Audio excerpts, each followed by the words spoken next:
do the countdown? You're going to do a countdown with your hand. You lied. You lied to me. I was sitting there like looking for the visual cues, Gabby. Oh, man.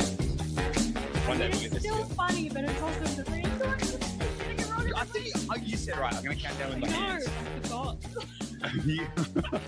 It is the funniest thing is that you get so lost in the sauce every single time with the same intro music. Thing. I do this every week, same time, every Friday. Come on. Well, I mean, at least we know that we've got a good intro tune. We do. I'll just So- dance alone without you. Okay, well, I'll count myself in. Hello and welcome. You're joining us live for the Investor Lab. Welcome back for another week. We're excited to be here. We're excited to have you. We're excited to spend a little bit of time with you this week. Let us know if you're here. We love seeing everyone week in, week out, building the community, sharing knowledge, sharing insights, and helping people to grow. I'm very excited for what we're going to talk about today. It's a little bit of a gear shift from where we've been over the last couple of weeks. It is a little. But it's still very related. And I think it's very, very important, because everything in life exists in a tension. It exists in a bit of a yin and a yang. Mhm. And over the last couple of weeks, we went very much deep into the whole kind of like AI, whole scenario. And that, I think, was a little bit concerning to some people. A lot of people started to go, okay, hang on a second. Well, what's going on here?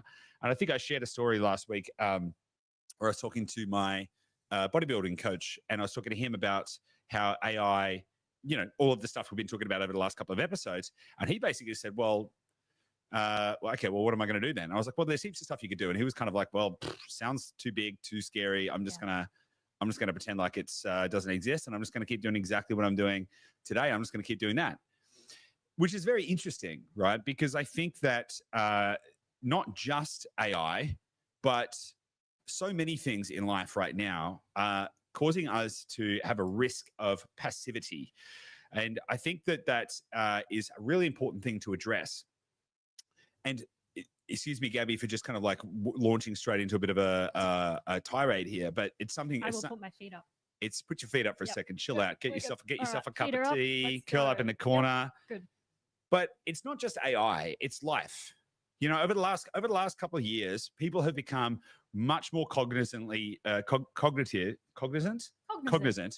of the fact that getting ahead is getting harder.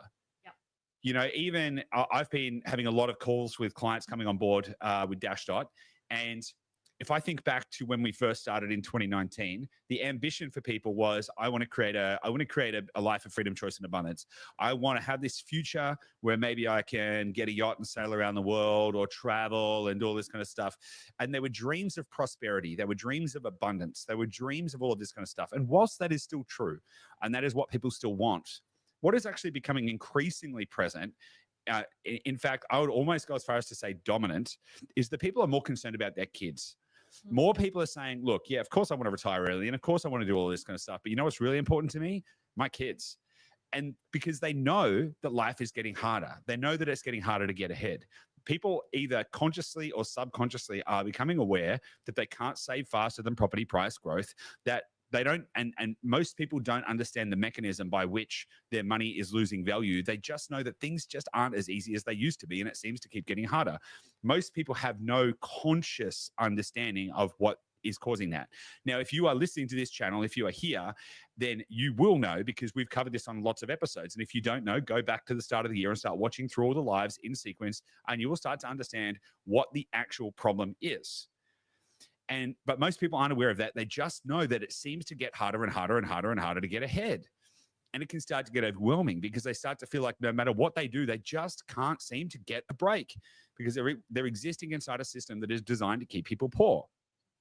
And then when you couple that with the existential kind of crisis that is coming with AI. And by the way, I'm an accelerationist. I believe in a future of abundance. I believe that we will get to, that we'll pass Jevons paradox will hold true, and that we will actually see more abundance, more prosperity, more joy for people. But it's going to be a bumpy ride. But nonetheless, you look at a future and you go, okay, well, once upon a time, I could imagine 30 years into the future. I could imagine myself getting old. I can imagine myself doing all of these things. But now, can I imagine 5 years into the future? Can I imagine 3 years into the future? In fact, not that long ago, just a few weeks ago, I was walking along the beach down here near where we live, And I was wrestling with exactly that thought. 5 years ago, you could build a 5-year business plan. Yeah. 5 years ago, you could build a 5-year business plan. In fact, that was reasonably expected that you would have a very clear idea of what you were going to do and build for 5 years. Right now, I don't think you can build a 3-year business plan. Like maybe you can build a 3-year business plan, but it's going to mostly just be guessing, like not actually kind of really planning. You could probably build a 1-year plan, but even that could easily be disrupted. And so you can get into this state where everywhere you look, you're just so filled with uncertainty. Everything you're trying to do just seems like it's getting harder, and you're not really making the headway that you feel like you want to make. Plus, you look into the future and it's so uncertain that you can actually get stuck in paralysis. You can actually get stuck in passivity, and you can start doing nothing. You can just say, I don't really know. You know what I know? I know my routine. I know that I watch these shows on a Wednesday night. I know that I do this thing on a Saturday. I know that Friday night's pizza night. And so all you do is you stay in these specific habits and rituals that you know, because they are comfort. And as a result, you do nothing to progress yourself to the life that you truly desire and deserve. And that's a problem. And so what we want to talk about today is how to bring balance back into this equation, how to get out of that kind of frame of feeling stuck and to actually design a life that you want to live. And we want to help you avoid regret. And we want to help you to design a life that you won't regret in the next 5 years. Now, I'll start with a little story, and I'm not going to say the names of the people of this, but someone very close to me, they spent 20 full years working all the time. No holidays, no trips, no breaks. 20 years straight, with the view that through their work, they would create a wonderful life. But they forgot the living part along the way. And it was only after 20 years that they had a wake-up call and they went, why are we doing any of this? What is the point? And they could have easily kept going. They could have kept going for another 20 years and woken up and wondering where their life went. And so we're in a position now where there's the dichotomy that we must exist within, the yin and the yang, the tension that actually creates the fabric of all existence is that we must simultaneously prepare ourselves for a future that we want to create, but also remember to live today to create the life that we want. And that is the paradox that we need to kind of, or the dichotomy that we need to thread. So that's what we want to dig into today. Gabby, what are your thoughts on that so far? Amazing. Yeah. Again, the focus here is we really don't want you, if you're listening to this, we don't want you to get to a point in 5 years' time when you look back and go, I really could have done something else. And it's not even about investing. Like, we obviously, everything that we're talking about on this podcast is hopefully pointing to the reasons why you need to invest. But it's not even that. It's not even financial. It's also just like so much is likely to change over the next 5 years, 3 years, even 2 years, who knows,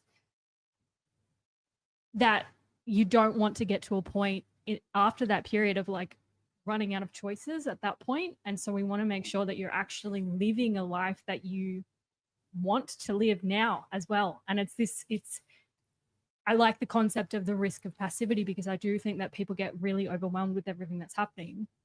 And we retreat to comfort, because I think part of it is the overwhelm of like, I don't know which choice to make, so I'm not going to make any choice. But also comfort feels good, particularly in these stressful times. We're like, you know what? I need to do nothing. You know, we have moments like that where I'm like overwhelmed with the business. I'm just going to put on Netflix and just chill out because I need to just like zone out. I think more and more of that line of behavior and how we're acting is coming through more frequently now. And that's totally okay in short doses. But if that is how you are approaching the macro design of your life, it's not going to get you to where you want to go. You're going to end up in 3, 4, 5 years time and go, where the hell did my life go? I haven't done anything that I said I wanted to do. You know, I'm sure we all have regrets of looking back 5 years ago from now when things have been rocky, but they've not been dominated by technological change. And there's still things that we go, I said I was going to do this thing 5 years ago and I just haven't taken any action on it. And that sense of regret, to me, like regret is one of my biggest fears. And I think it is for a lot of people. Like, and if we can have this conversation and start you thinking about that, putting in little actions along the way, suddenly, hopefully you can look back after the fact. You'll have made a lot of money because you've invested well, but you'll also have lived a really great life.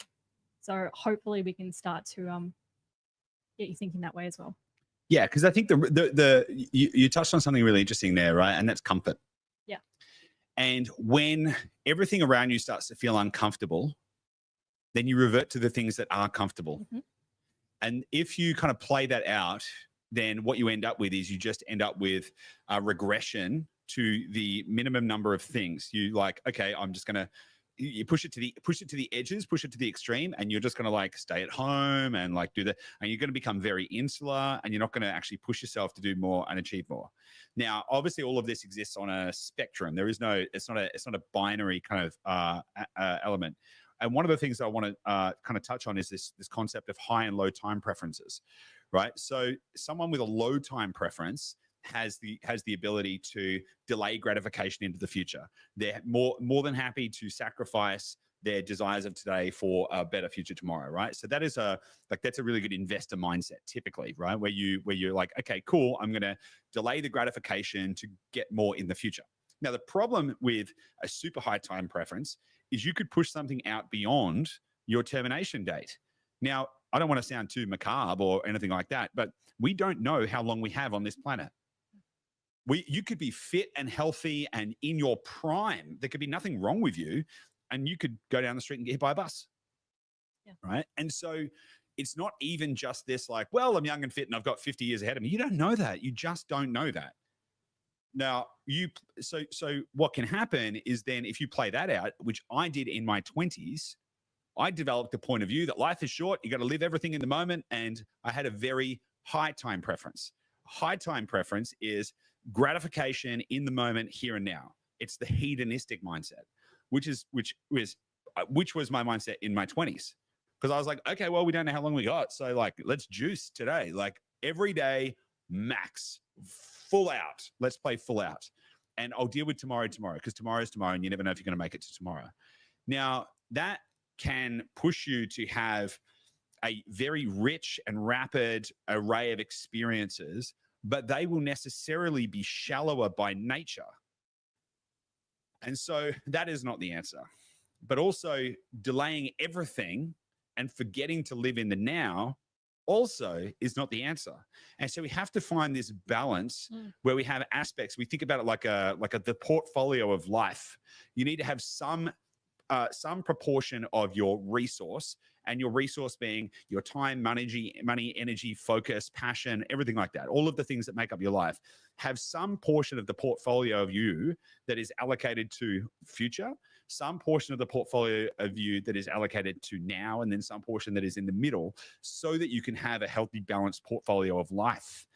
And it is the crafting of that portfolio that actually gives you what you want and need, right? Just in the same way that if you're building a property portfolio and you want to replace your income, and if you know that actually the best way to replace your income is to build up your capital base first, so you have a larger pile of wealth that then you can convert into cash flow assets later on, play that through. And if you forget to actually stop chasing the kind of growth and to flip it into cash flow, you may never get to the cash flow. Like you may just like constantly be in this pursuit of trying to get to this perfect size or whatever before you then take the action that would give you the freedom that you want, and you might never get there.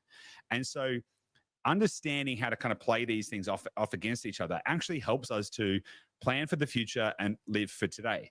Because if we think about it, like what even is the point of investing? Now, a lot of the stuff we talk about is investing. Now, why, right? Let's just unpack why. Why do we even care about investing? We care about investing because we see it as a way to help people create the economic freedom to be able to live the life that they want. Now, the live the life that they want piece, which includes us, this is a philosophy for us too. Live the life that you want doesn't necessarily mean live some distant life. It doesn't mean that you can't live your life today. Now, many of you would know, Gabby and I live in Phuket. Why do we live in Phuket? Well, okay. So if you ask many people what would they want to do if they could retire and not have to work anymore, what would they do? They'd probably travel.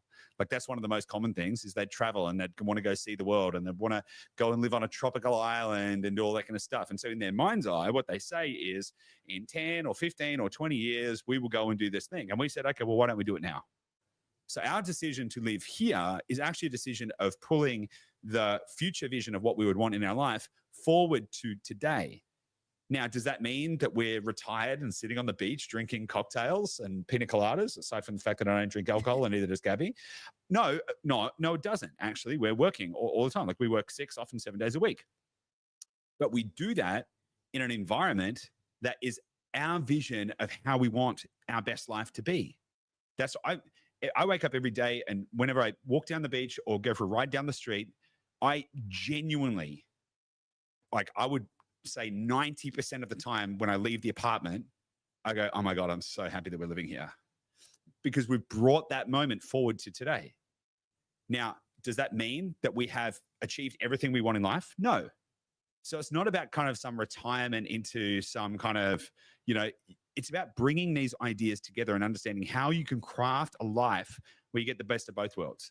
Because if you fast forward 2, 3, or 4 or 5 years, and let's just say the whole world's disrupted by AI. Are you going to be satisfied that if you've spent 100% of your time, Sawadee Cup, Mark, if you've spent 100% of your time, energy, effort only investing, if you just go like, oh my God, the future is coming and I don't know what's involved here. So I'm just going to eat baked beans and 2-minute noodles and 97% of my income is going to go into investments and I'm just going to, and then you get 5 years into the future and the whole world's disrupted. Are you going to be satisfied with that? Are you going to be satisfied that you made the right choice? Or are you going to wish that you spent a little bit of that money going and embracing the moment and living in the now and having the experiences that actually make life what life is all about? Because people forget that like what we have, what we're in right now, this is a life and death situation. The experience that you've got right in this moment is a life and death situation. On the one side is death, the end of everything. You won't experience anything beyond that unless you believe in some kind of afterlife and have religious, beliefs, fine, whatever. But from a practical sense, it's over. What people forget about the life side of things, because death is the termination of life. It is the ceasing of your function. There's no heart, there's no brain. It's like everything stops. So people think that life is the inverse of that. It is I've got blood circulating and I've got consciousness and they forget that life is actually living. I talk to our team all the time at Dashdot, and I say that what we're doing is people's life. Well, what we're doing is the work that we do. People's lives are at stake, because life is about living, not just being in the state of being alive. It is living, and living means living true to your values, living true to your vision, and embracing the opportunity that you have to experience everything that is at your footsteps, whilst again planning for everything else. Now, before we kind of break this down a little bit further, that was a little bit of a waffle-a-thon. Do you have any thoughts on that, Gabby, you want to add? It's so funny how it's just like you throw to me. No, it's a good point about like the Dashdot and the work we do with our clients and like with our team as well. Everything that we do in terms of helping people to invest is because of this. It's because we realize that, unfortunately, whatever, in this society, people require money to, in a lot of cases, achieve the goals that they want and create the lifestyle that they want. And so having this business that helps people to invest is because we want people to actually just live the life that they want to live. I don't give a shit if you've made like 100 grand or 500 grand or $1 million or 10 grand or whatever. It's like, if that has helped you to become the better version of yourself, like the vision that you had for yourself, or even moved you like a tiny step closer towards that, if that's meant that you can you can sell a property like Olivia, you've just shared that our team's been able to help you make a fair bit of money and good return on your money. You're now selling a property. 318% ROI. Can I just say that's pretty crazy? It's pretty crazy. And now, like, basically it's giving you options, which is the whole point. It's like, we don't want people to feel like they have to sacrifice their life and their hours to earn money, which may, as we touched on last week, that's probably going to go away soon, that ability to just trade your time for money. And so we don't want you to keep doing that if you can do it in a smarter way to actually help you to live the life that you want to live. 100%. You mentioned before we came on air, Gabby, that your biggest fear is regret. Mm-hmm. And that's actually mine too. My favorite definition of hell, and actually, I mean, some of you may have heard this before, but honestly, this is one of the biggest motivators in my life. Hell on earth, one of my favorite definitions of hell is that on your last day on earth, the person you became meets the person you could have become. Right? Hell on earth is to meet the man you could have been, basically. Yep. And for me, like that drives me to want to be a better person. That drives me towards a goal of self-actualization, to be the best version of myself. But it also extends into the how you spend your time. Because you don't want in your last moments, whenever they may be, to wish that you'd just done it a little bit differently. To wish. No one ever gets to the end of their life wishing that they'd spent more time at work. No one. In fact, you can, I don't have it in front of me because I didn't prep for this bit, but the top 5 regrets of the dying, one of those is they work too much. I know that's one of them, right? So finding that balance and working out how to weave lifestyle design in such a way that yes, you probably do still need to work and make money. And yes, you probably should be investing and building wealth for the future. So you have more options, so you can do more things. And so you can continue to grow into an abundant state of prosperity. But unless you are also bringing that to today, you are going to have a future of regret. And that is something that I think everyone should be very, very concerned about. You do not want to have regrets in your life. You want to be able to look back on your life and go, bloody hell, I did that good. Whenever that is. I have no fear of death. I have no fear of death. None. I'm very comfortable with death. I have zero fear of death because that is the philosophy by which I have lived my life, to go, okay, look, I can honestly say, I can look back on my life, and if it all ended today, I'll be like, man, you gave that a red hot go. Like, awesome. And that's because I have that philosophy of wanting to avoid that and going, okay, well, like, are the decisions we're making and the trade-offs that we're making? Because every single day you have trade-offs. Every single thing you do is a trade-off with something else. Your choice to work in the job that you're working versus doing something else, that's a trade-off. Your choice to live where you live, that's a trade-off. Everything is a trade-off, right? So you've got to constantly ask, and by the way, let me just kind of unpack that. A trade-off is a trade. A trade is an investment, right? So your choice to live where you live is an investment decision. You're investing in a specific life choice. You could invest in a different way. Let's say you're investing to live in Sydney, right? That's the choice that you're making. You're investing your time and your space and your lived experience to live in Sydney. You could have a very different lived experience if you moved to, I don't know, Yamba, for example. That would be a completely different lived experience. And so the return on the investment of that choice would be very different for you. Now, there is no right or wrong answer, but consciously being aware that every choice that you make is an investment decision, and you want to make sure that the ROI you are getting off that is worth it. And again, some of these decisions, you're like, okay, look, I might not love this, but this is a low time preference decision that's going to give me lots of upside in the future, and I'm okay with that. And then I balance that with this other thing that gives me more of the joy today. So it's not, you've got to try and find that seesaw of action. But the way to think about this too, sorry, Gabby, you want to add something? What just came to mind is, and I don't know if you know this off the top of your head, but you have a quote on the wall behind you. Yeah. I do have a quote on the wall behind me. Would you like me to read it? Yeah. So, life should not be a journey to the grave with the intention of arriving safely in a pretty and well-preserved body, but rather to skid in broadside in a cloud of smoke, thoroughly used up, totally worn out, and screaming, "Wow, what a ride!" That is one of my favorite quotes. I should know it off the top of my head, but it's a bit of a wordful. And I think that's very true. Like, you want to, like, at the end of the day, like, yeah, look, I take really good care of my health because I want to live to 120, 140, right? Like I've got goals, right? So I'm not trying to abuse myself. Did that in my 20s, right? I'm not trying to abuse myself. That's not about hedonism. But man, you want to know that you juiced it. You want to know that you juiced it. You want to know that you maxed that out. Now, let me be clear. Maxing it out could also be maxing it out by spending really deep quality time with your kids. Maxing it out doesn't mean turn up the adrenaline. You don't have to go and buy a motorbike, guys. You don't have to go buy a motorbike. It doesn't mean turn up the adrenaline. It means turn up the engagement with life. Mhm. And so if you're wondering, okay, so let's start talking about some frameworks about how to apply this, because I think that's useful, right? So if you're wondering how to start doing this, right, there are 6 categories that I use. And by the way, can we put a link to the blog? Yeah, we can. Yeah, Yep. okay, cool. So there are 6. I wrote a blog on this maybe like a couple of years ago, a practical guide to finding happiness and living a deliberate life. Yep. And in that blog, you see the link there in the chat. We'll put it in the show notes as well. Yep. So in that blog, I talk about 6 core areas for you to identify in your life. Now, you can change these areas. This is a guide, right? This is not a. This is my opinion. Okay.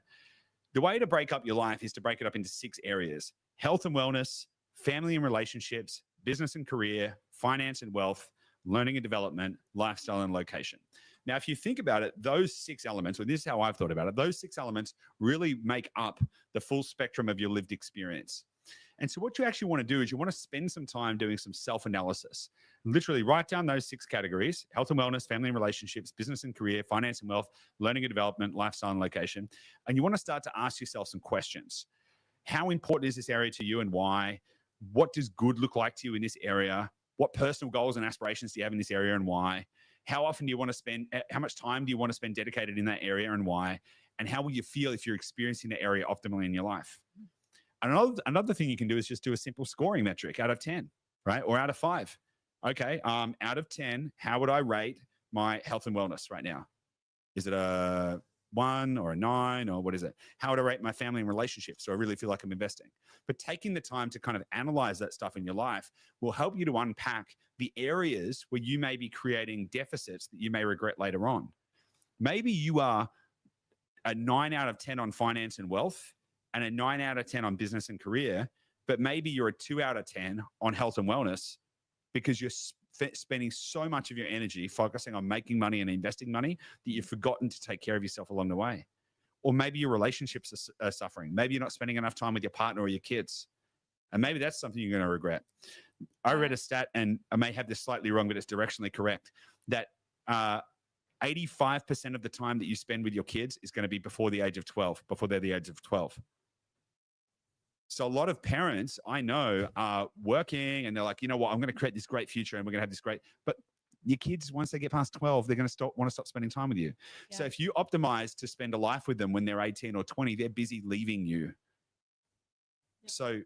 No, I chuckled because you reminded your brother of that the other week and it was quite somber. It's like, yeah, you've only got a couple of years left hanging out with them. So you better do like what you want to do. Yep. Yeah, and I was talking to somebody else the other day, and he was talking to me about, we obviously don't have kids, and so, I don't know what, full stop. But he was telling me, like, one of the challenges of being a parent, right, is your kids are so all-consuming. They take up so much of your time, energy, and focus.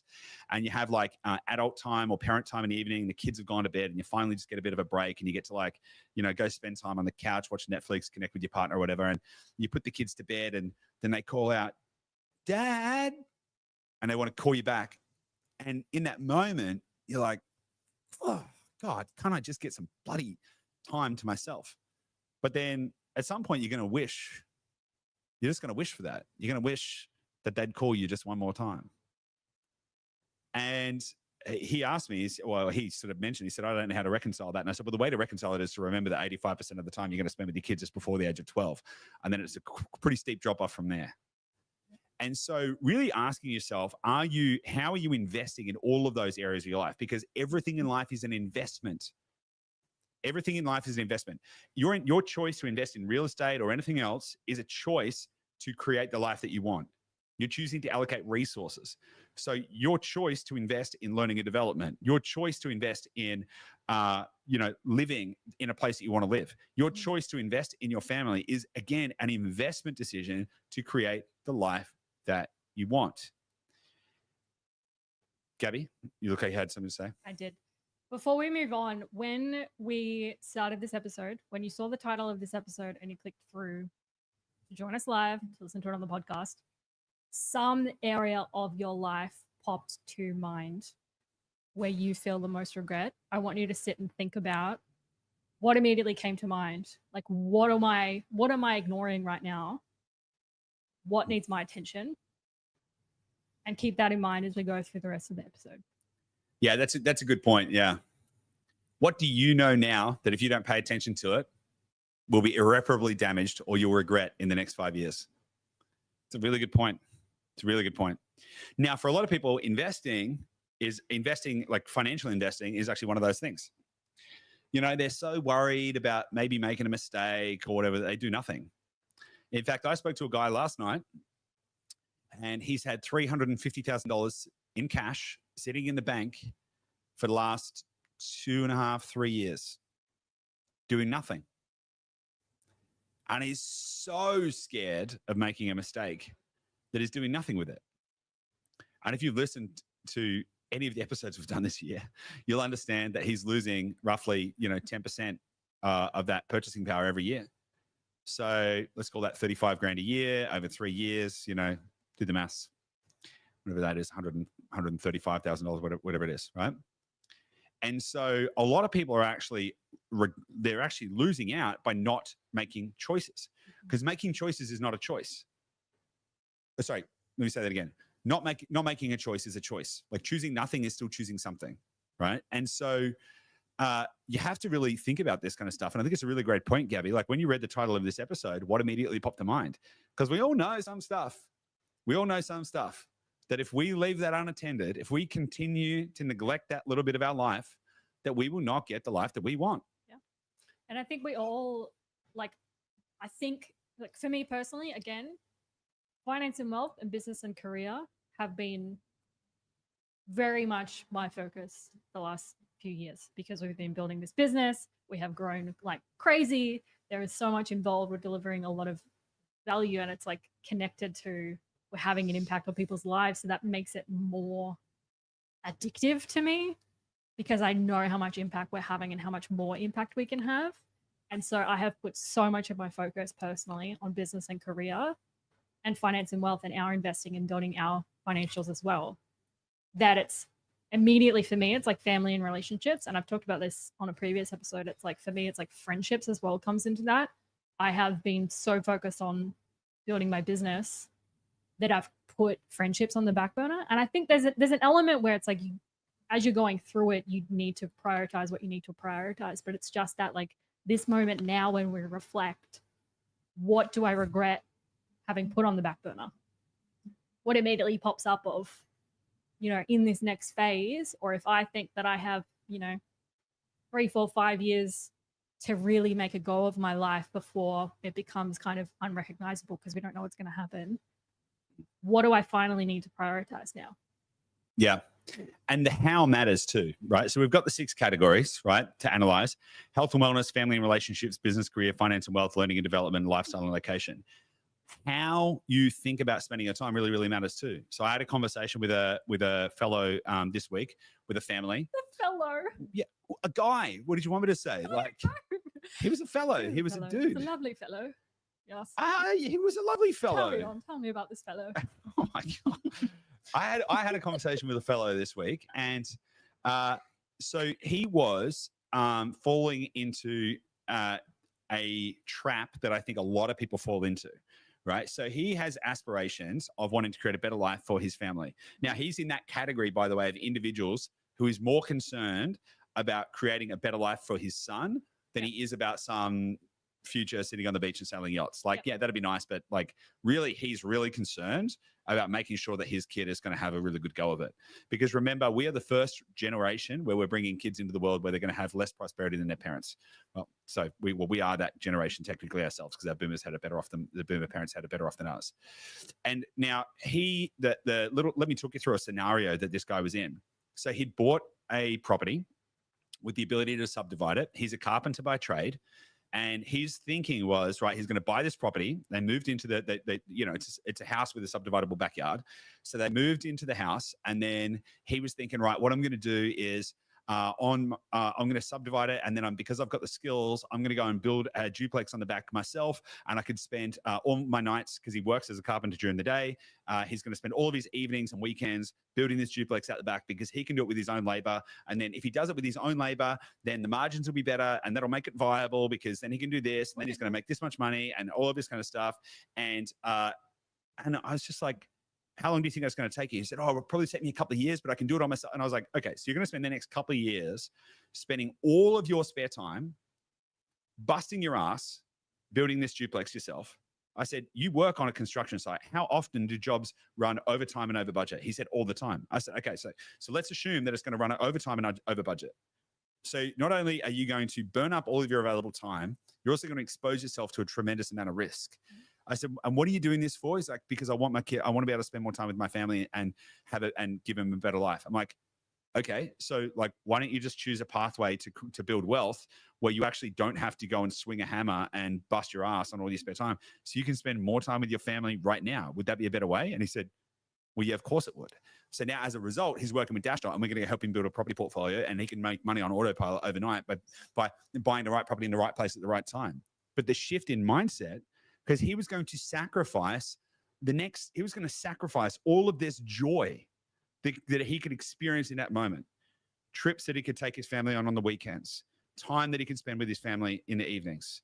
He was going to sacrifice all of that in the pursuit of trying to create something more by not investing in the right way, by investing in difficulty rather than ease.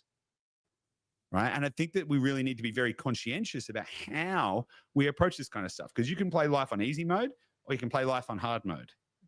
Life on easy mode means making good choices to help grow your wealth easily, and then investing in the other areas of your life that matter the most. I want to tell another story as well, because I think this is going to be useful to people to kind of like frame up a thinking framework, right? So a mental model on how to make decisions. So I had a fellow business owner. Another fellow. Wow. Yeah, another fellow. I've been talking with a lot of fellows this week. Wow, I'm missing out. So I had another conversation with another fellow this week who's a business owner, and he was asking me for some advice. He said, hey, hey, what? He's a good fellow. He's a good fellow. He's a good fellow. I like the guy. He's a good fellow. So he was asking me for some advice. He said, hey, I've got these options in my business, right? So business is going good, whatever, and I want to try and grow it. And I've got these 3 ways that I can try and grow it. I can either basically do more of what I'm currently doing, or I can try and launch this new product or offer, which I've tried before and it didn't work, but maybe I can get it to work this time. And if it worked, it'd make me heaps more money, right? So I can do more of what I'm currently doing, and that'll make me more money, but right, or I can do this other thing, which I've tried before, but didn't work. But maybe if I can get it to work this time, it'll make me heaps more money, right? And then there's this third option, which is something that I reckon would be really awesome, and I reckon I'd be really good at, but I've never done it, and it's really complicated, and it could take a really long time. How can I decide between these 3 ideas? And I said, well, that's pretty simple. You need to create a matrix. He said, what do you mean? I said, well, if you divide that decision up into 3 core areas, number 1 is, what is the upside? Now, in this specific example, I was talking about financial upside, but you can use this same framework in any part of your life. Just change the numerator. What is the upside, right? So what is is it love? Is it peace? Is it happiness? Is it whatever? In this case, it was money, right? So, all right, which of these has the highest potential for financial return? Great. That's column 1 is upside. Column number 2 was happiness. Which of these things, if you spent your time doing it, would make you more happy? Column number 3 was probability of success, which is a combination of ease and speed. How likely is it you're going to succeed on this? How easy is it going to be, and how quickly can you do it? And then I said, take all 3 of the choices that you've got and score them in these 3 categories. Maybe one of them has a 10 out of 10 on financial upside. It's going to make shitloads of money. But actually, maybe it's a 2 out of 10 on happiness. It'd make lots of money, but God, I'd be like grinding my teeth out with an angle grinder. I'd hate doing it, right? And maybe it's a 5 on the kind of probability of success. But the idea here is to actually put happiness as a vector of the choice. How happy will you be doing that? Because you may find that you're going to choose the thing that has less financial upside, but actually gives you more happiness. Because ultimately, happiness is the ultimate currency. Like, that's what we all strive for. Like, why are we doing any of this? Because we want to experience happiness and joy and fulfillment. And so if you've got a choice to make, now you sometimes need to find the balance, right? So you might find something that's like 10 on happiness, 0 on financial reward in this case, and 10 on ease. And it's like, okay, it'll be really easy and it'll make me really happy, but it'll make me no money. Okay, well, does that meet your objectives? Maybe not, right? But happiness needs to be part of the decision-making framework. It has to be part of the matrix. Because if you miss happiness, you're missing the point. And so making decisions about your life using that framework, using that model to put happiness in as part of the matrix is going to help you with that choice. So going back to the fellow that I was talking to earlier in the week, where he was talking about, spending all of his time and energy and effort Fellow to go number one. Sorry? Fellow number one. Fellow number one, spending all of his time, energy, and effort to grind it out and build a duplex himself. He didn't actually want to do that. Like, that's not what would make him happy. In fact, he wants to quit his job. He doesn't like doing it. It's hard on the body. He's been doing it for 20 years. Like, no, he doesn't actually want to do it. He was just going to do it because he thought that he could, right? Because he could do that. Yep. But actually on the happiness vector, that would make him deeply unhappy. And who on earth would want to commit to unhappiness for a couple of years to go and build something when you can just choose a different way? Yeah. We actually see this, like, you're telling stories of people that you speak to, but we see this a lot with clients generally, right? It's like people come in, if they're new to our world and they don't know you and I, and they haven't listened to this podcast and they're not familiar with Dashdot, and a lot of the time they're on the property train and they've got this idea of what they want to do, and it's largely because it's like they're trying to make the most amount of money in the shortest amount of time, and it's not always the best way to think about it. Particularly, I think sometimes we get too in our head of like, I'm going to logic my way out and I'm going to find this like complex solution that I can do and that's going to work, when it's like a lot of the time it's actually a lot simpler. You don't have to do all of that and you could still be happy along the way. Yeah. Bruce, how do we make this decision though between, like, we still do need to make money. Yeah. We still need to invest and we still need to take actions that will help us to invest and get a return on our capital. How do we balance that? Yeah. So I think the regret framework is useful. Yeah. I think it's a very useful framework, because if you fast forward 5 years, ask yourself, what would you regret doing or not doing? Now, you may say, okay, in this moment, I'm going to choose to sell everything and buy a yacht and sail around the world. Or let me use a different analog. When I was in my 20s, right? So I used to travel quite a lot.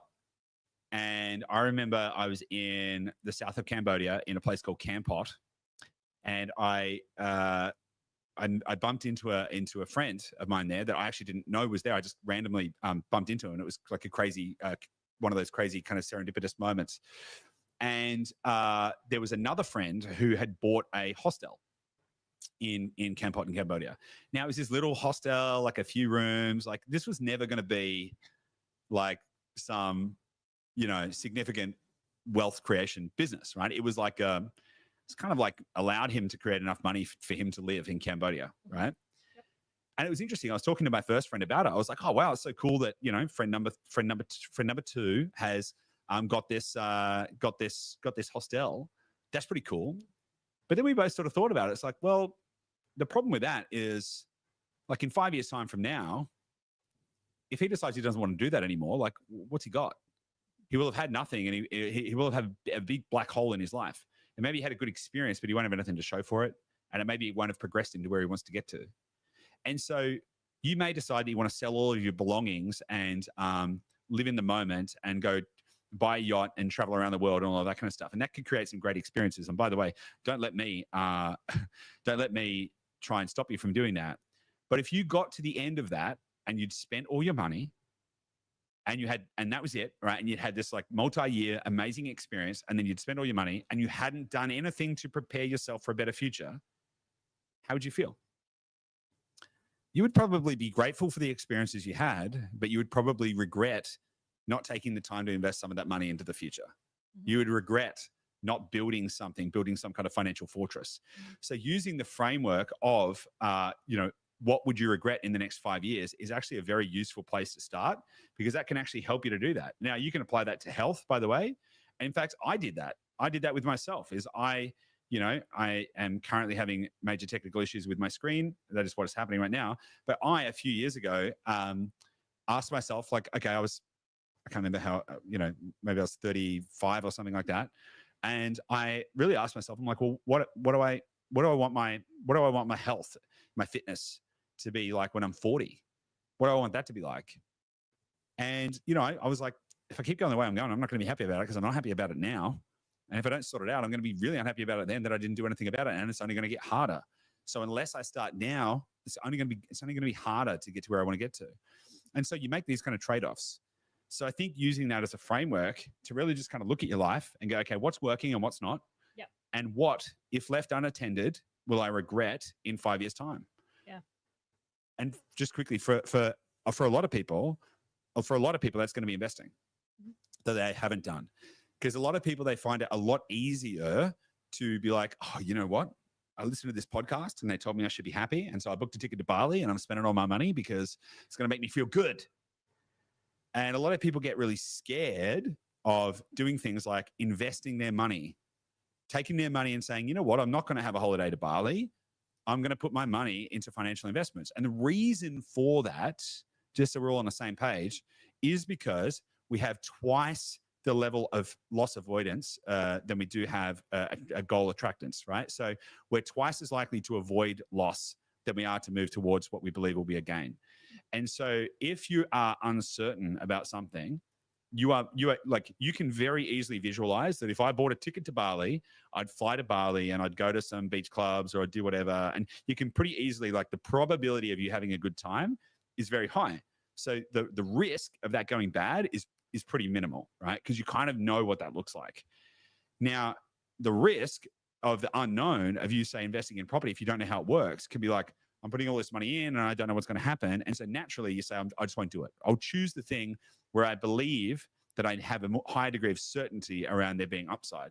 The problem with that is you end up not doing anything that's going to set you up for the future. And not preparing financially for the future is actually one of the biggest mistakes people can make. When I speak to people that are in their 40s and 50s, it's super common, by the way, for people in their 40s and 50s to have not made progress on their wealth goals. And I'll explain why. So my parents are in their kind of late 60s, right? So let me take a little step back. So the current monetary paradigm that we're in effectively started breaking in about 1971, right? So people that are older are less aware that they even needed to do anything to preserve their wealth, because they could save their way to wealth because the money has been breaking more consistently over time. And so for many people, they had no idea. You didn't need to invest. You could just save some money and get a pension and everything would be fine. Everything would be good. And so then the kind of next generation under that, the ones who are like 40 to 50, they got that hangover from their parents where they were like, well, you don't really need to invest. That's not something you need to do. Yeah. But they've got now to 40 or 50. And now they're realizing, actually, through my 30s and stuff, I took care of my family. Maybe they had kids in their 20s. And then in their 30s, they were taking their family on holidays and they were buying boats and they were doing all that kind of stuff and they were living a good life. And that is great. No problem. No problem. That's all good. But now they're 40, 45, 50, 55, and they're going, oh shit. What happens in 10 or 15 or 20 years when I can't work and there's no safety net for me? What happens then? Am I going to be eating beans on toast every day? So it's really common for people to get to that point where they've done nothing to prepare themselves for the future. And they are operating from a place of fear, scarcity, and all of this kind of stuff because they're like, holy shit, my time is running out. Yeah. Invert that and say, okay, so if you're in your 20s and 30s, by the way, just before I move on from that point, if you are listening to this and you're in your 40s, 50s, or even 60s, it's not too late. Like you can, it's not too late. So don't even think for a second. Like, you may have fear, but that fear is unfounded. You don't need to feel fear. We've helped so many people that are in their 50s and even in their 60s to build significant wealth in a fairly short period of time. So if you've got 10 years left in your working career, like, you're fine. You're all good. Like, you can still achieve what you want to create a better life for yourself in the future. So don't be afraid. That would be my message. So don't hear this and think, oh, it's too late for me. But just invert that for a little second and say, imagine that you're in your 20s or in your 30s and you start investing. By the time you get to 40 or 50, you've already created everything. You're going to have the life you really want. You can retire early. You can do all that stuff. And I think that's one of the biggest things that people miss is they get scared of making a mistake. And so they do nothing until it starts to feel like it's too late. Yeah. It's an interesting point you made about the lessons that we learn from our parents as well. Cause I think, I'm like, what generation am I? I'm a millennial, but the generation before me, like, our parents didn't think about investing. And a lot of the time it was harder and it was riskier. And I think because maybe you and I are a little bit in a bubble in terms of, like, we know how to invest. We're good at investing and our business is good at investing. And so the step to, like, invest just seems obvious because we know how to do it. And I think sometimes we forget that it's still scary for a lot of people. They still have these stories that it's like, oh, I could risk a lot because I'll make the wrong decision, or I'm trusting the wrong people, and people still make mistakes. You still end up, you learn the wrong information, or you listen to the wrong people online and you make the wrong bets, and the risk is still there. But it's not to just say, like, just come and work with us, but, like, yeah, we know what we're doing. And so it's easier for us to say, like, yeah, you should just invest now because we know that that's going to go well. Yeah, it's easy to say that, but the problem is not, hey, did you know there's an easy way to invest? The problem is that people don't assess risk correctly. Yeah. Right? They say, oh, what if I invest and I lose my money? And it's like, yeah, but what if you die poor? Like, sorry, but, like, these are ultimately your choices. Yeah, like, do some. Go on. Brendan just shared, doing anything and learning from the mistakes is better than nothing. Absolutely. Yeah. Like, even if you lost all your money, you would learn a lot. In fact, there's a lot of evidence that the entrepreneurs that have the most amount of success are the ones that have had failed businesses. Right? So they fail once, twice, 3, 4, 5 times. And it's the act of doing and failing that gives them the capability to learn and grow and succeed massively. But just going back to my point, people forget that the choice to not invest because they're scared of losing some monopoly money, which is ultimately what it is at the end of the day, some kind of, like, fake made up token garbage, right? Oh, I might lose this thing that they just keep printing more of, right? Or die poor. What do you want? Like, people don't actually assess what that risk really is. Like, imagine if you had a choice where you may lose some money and then you would still be able to, you'd be able to try again, and maybe you'd lose again, and you'd be able to try again, and maybe you'd lose again, and be able to try again. But hey, if it hits, you get to sail yachts around the fucking Mediterranean or something like that.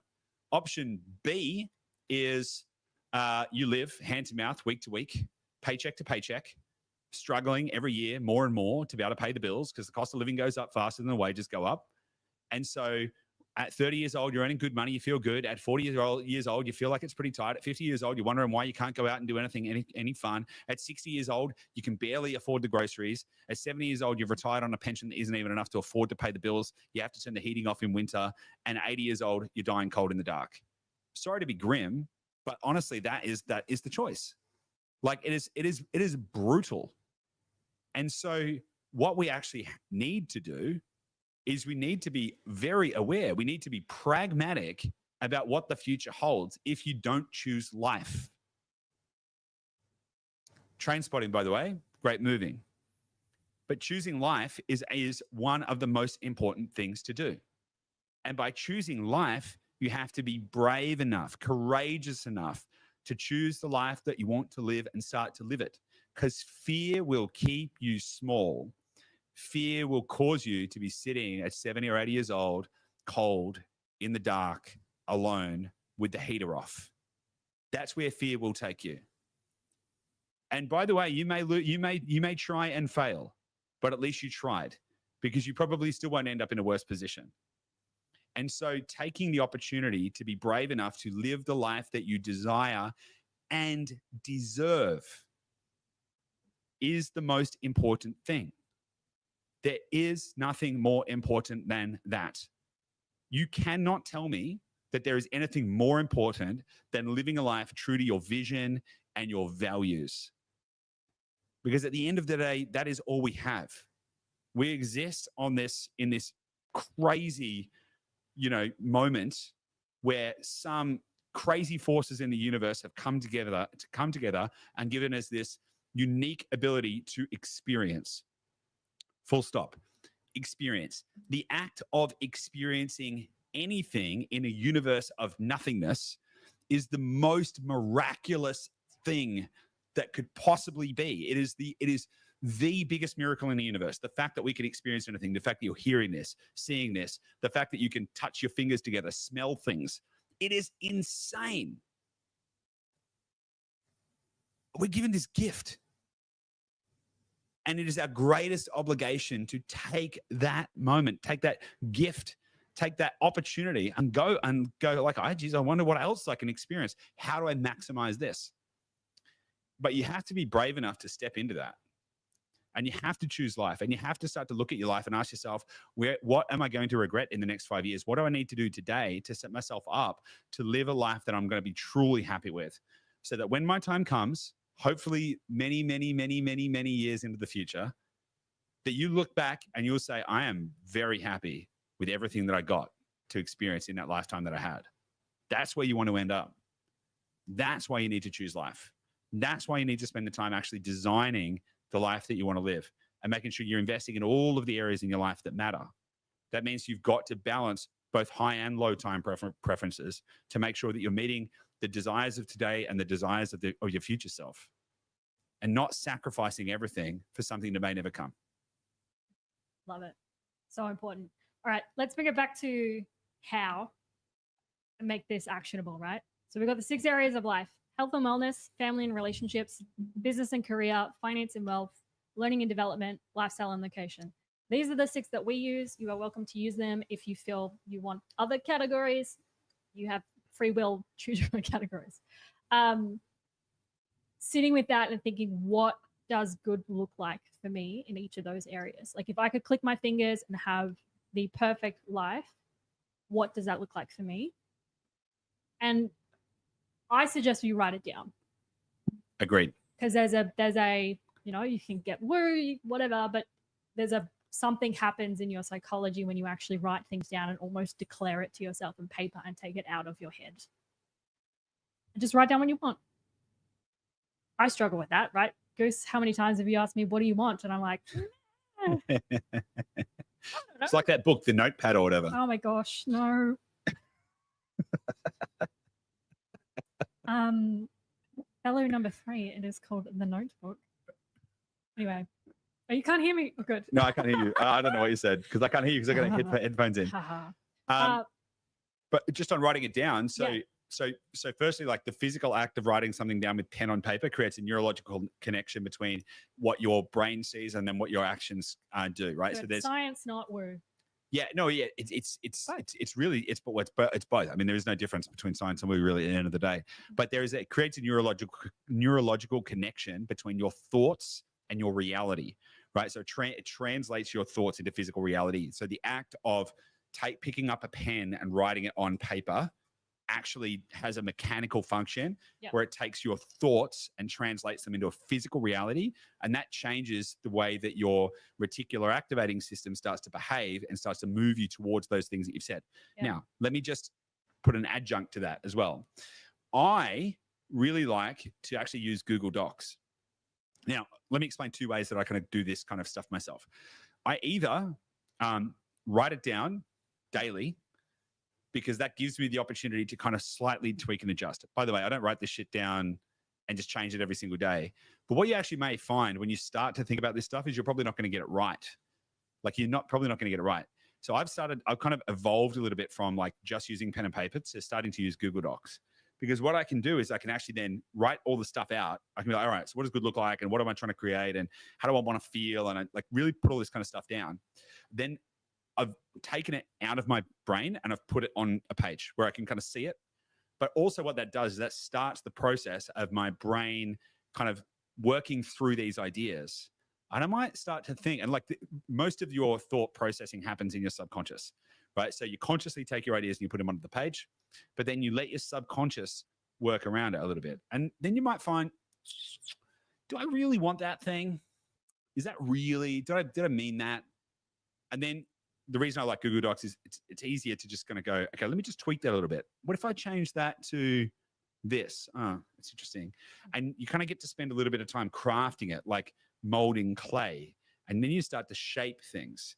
And then you start to feel it. And then every time you start to read through the page, you're like, oh, I want to shave a little bit of an edge off there. No, that's not really that important. I don't really need to do that. And I'm not really sure that we need to live in Antigua for 3 months of the year. And maybe we could take that off and, all of this kind of stuff. And so the art of crafting it, sculpting it, like putting your hands on clay and designing your life in a way that I literally have a written document saved in my bookmarks that I open up periodically and I read through the document and I'm like, okay, where am I at on this? And you know what's really funny is I actually didn't look at it for about 3 months.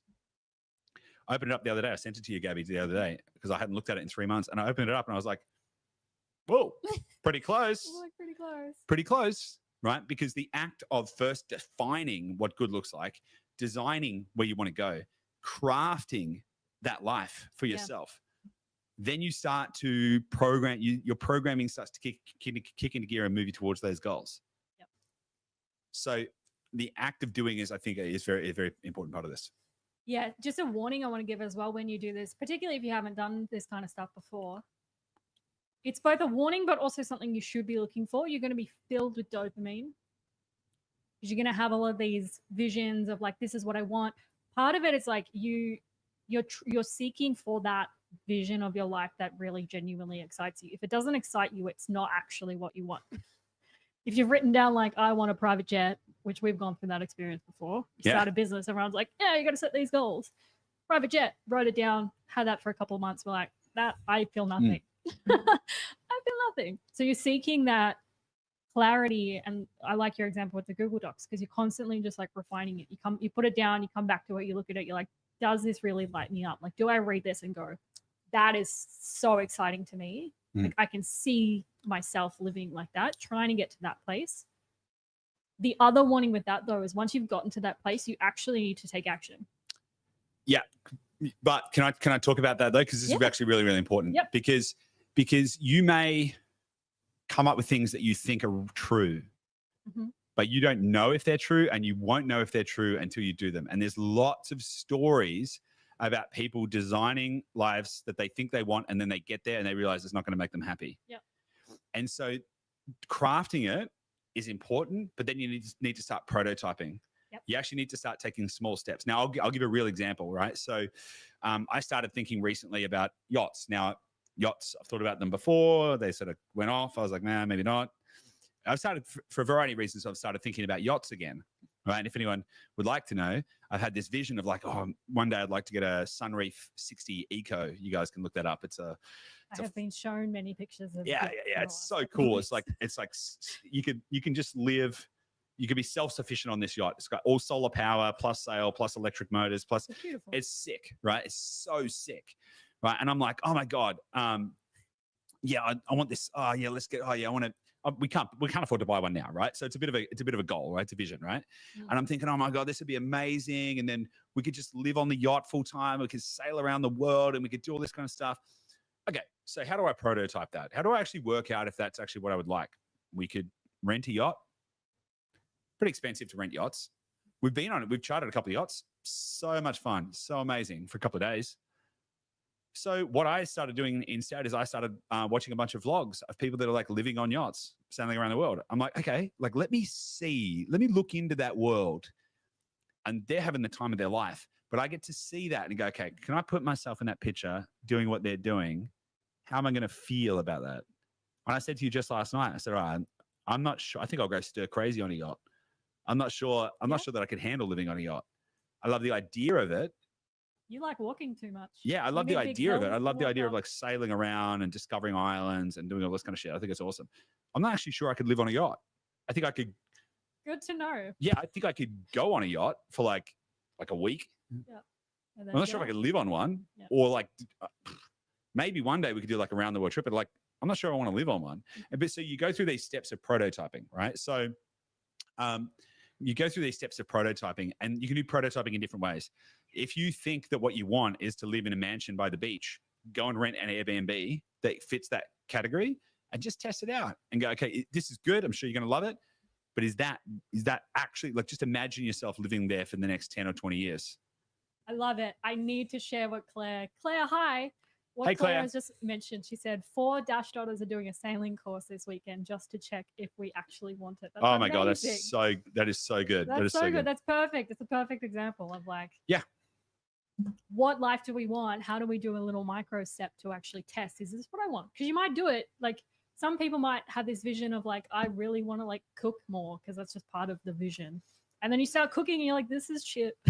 Yeah, or it's nice, but geez, I'd hate to do this every day. Yeah, I'd hate to feel like I have to make every meal every day.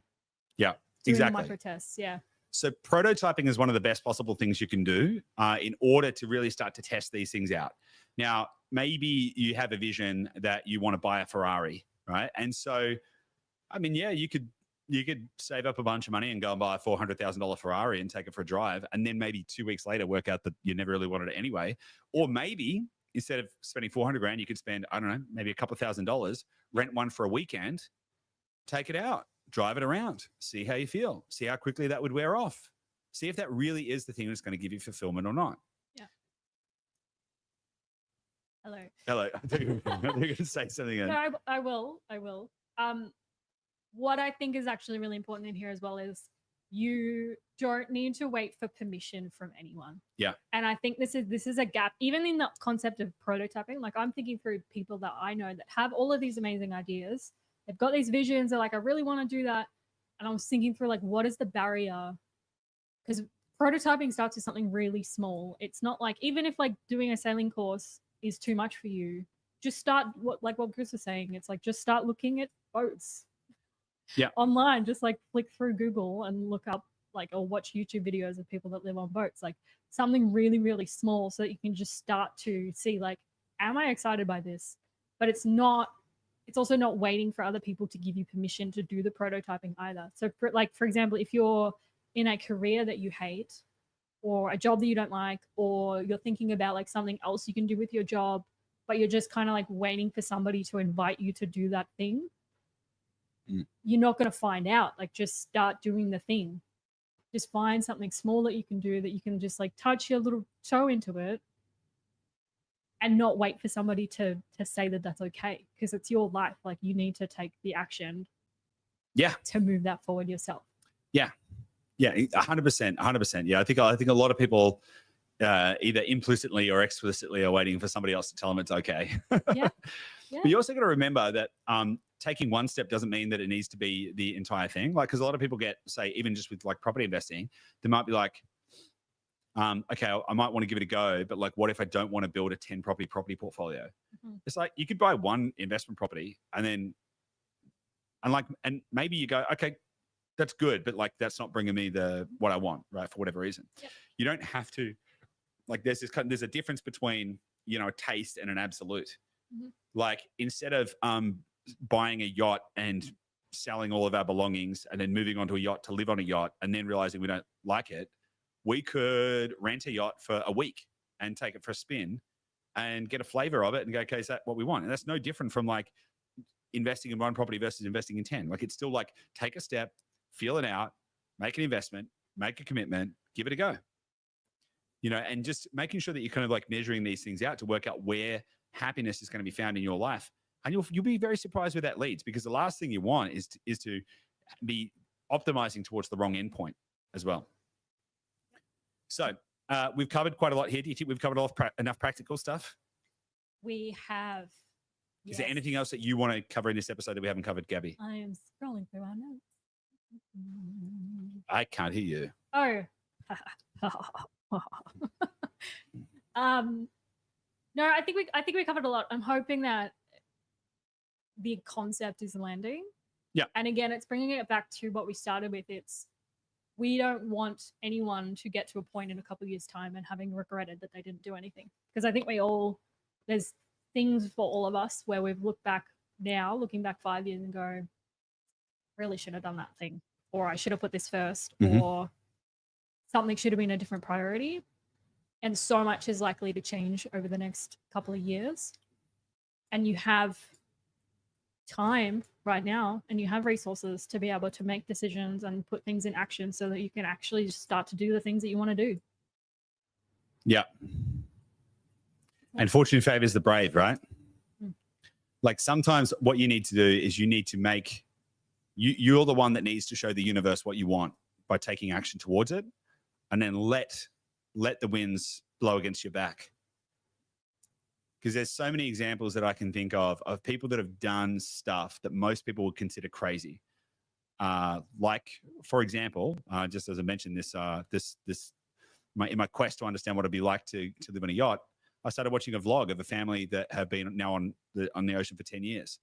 But when they started 10 years ago, which was a lot, there wasn't many people working online 10 years ago, they were just brave enough to say, I wonder if we could get a job that we could work online.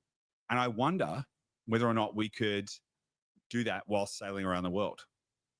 And they were brave enough to take a chance. 10 years later, they're still living their best life, right? And so it's exciting to know that the universe will rise up to meet your feet where you walk. And so being brave enough to make those choices is going to help you to live a truly rich and truly fulfilling life. Beautiful. Awesome. Let's leave it there. Great to spend time with you guys today. I hope this was beneficial. I hope you got a bit out of it, and good luck out there. Let us know how you go with your prototyping. Let us know how you go with your design. Let us know in the comments. If you have enjoyed this episode, I really enjoyed it. I love having these conversations with you, and I think people get a lot of value from them. But if you have enjoyed it, I would love you to firstly share this with someone who's going to get value from it. Like, seeing a lot of the feedback coming through the comment, it seems like a topic that people really connect with. And I imagine there's a lot of people in your world that need this kind of like kick up the ass and just reframing and giving them the opportunity to think through, like, I have so much more choice than I realize. I have so much more control that I can just take micro steps and create the life that I want to. And this might help them to remember that. So share this episode with them. If you have any other comments or questions that you've got for us, chuck a comment in the YouTube video. We will come back to you as well. Thank you so much for being here. We will see you next week. See ya.